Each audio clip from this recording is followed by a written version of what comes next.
వెళ్ళు మోక్ష. ఇప్పుడు ఏం చేయను నేను.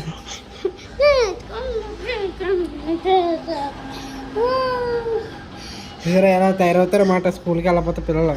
అలా వీడియోలు చేయాలని అలా ఏడుపుతుంటారు. అందుకే ఫోన్ అవ్వకండి మీ పిల్లలు ఎవరికి. ఓకేనా? ఎవరికి ఫోన్ అవ్వకుండా ఎలా తయారవుతారన్నమాట.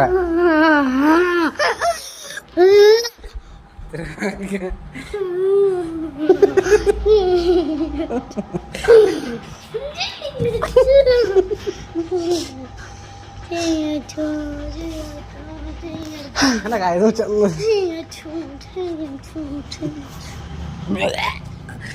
అంతే బాగుంది చూసా.